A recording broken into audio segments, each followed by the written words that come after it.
right, good evening everyone, and thank you for joining us tonight. I'd like to start off by saying thank you to Major Penzak, Master Chief Duncan, and Master Chief Loring, to Mrs. Shandall, Mrs. DeMuth, and Mrs. Magliaro, to Cadets Kristen Shandell, Angelica Franco, and anyone else who helped with the ball. Thank you to our guest of honor, Captain Fletcher, and most importantly, thank you to all the parents, cadets, and guests in attendance tonight. It is truly an honor for me to be speaking to you.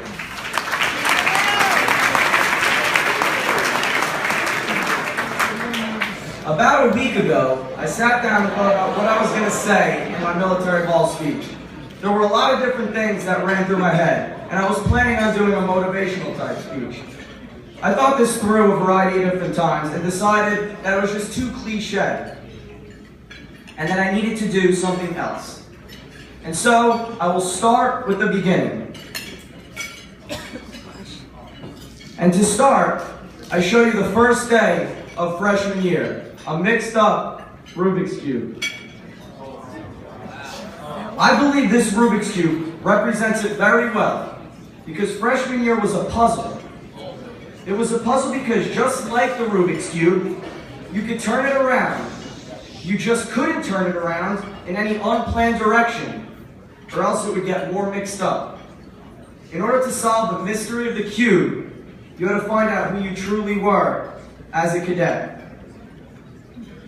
So you had to start matching sides.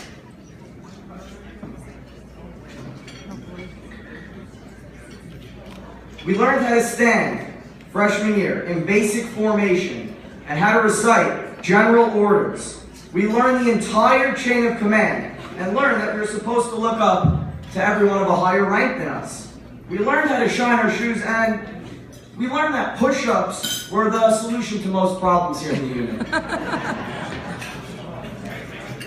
But most importantly, we learned that we were extremely lucky to be a member of such a prestigious unit.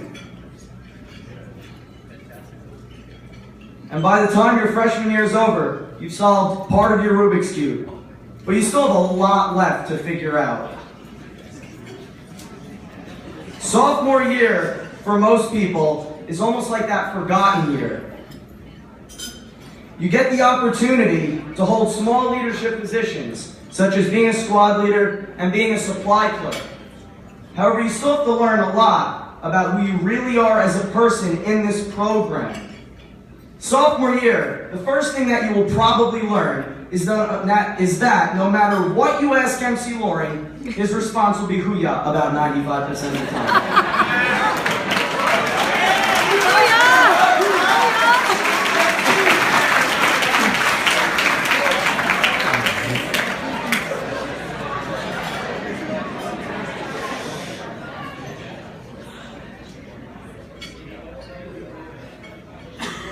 This year, you will grow closer with some people, but realize that if there are ever any issues whatsoever, you can go to any person in the program, and they would be more than willing to help.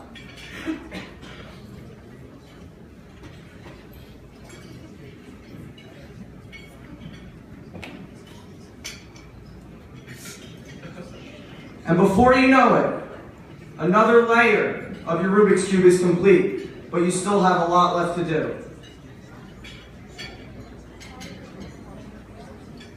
And now, your junior year.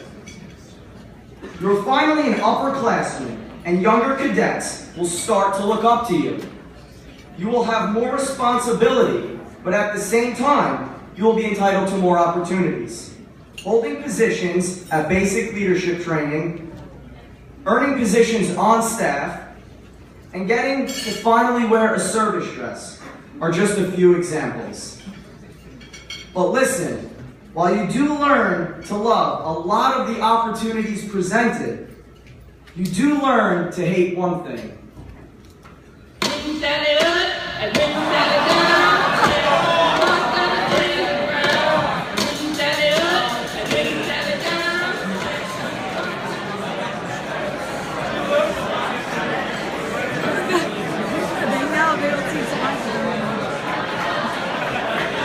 And if you have set up your cube right, your senior year should be very easy and just have a few more pieces left to finish up.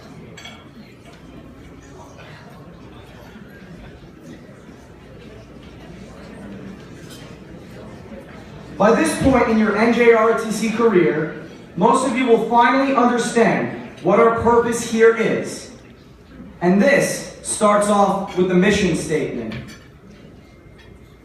The mission of JROTC is to instill in students in United States secondary educational institutions the values of citizenship, service to the United States, personal responsibility, and a sense of accomplishment.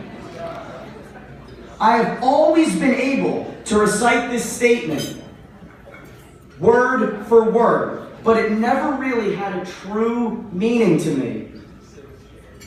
But as I progressed through my senior year, I finally cracked the code.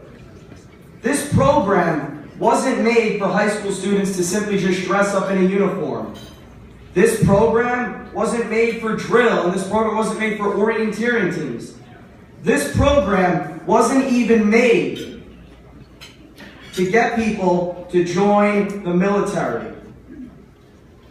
It was made to simply make high school students better citizens. And once you finally understand this, you will complete your Rubik's Cube. Thank you. I'd like to introduce Angelica Franklin.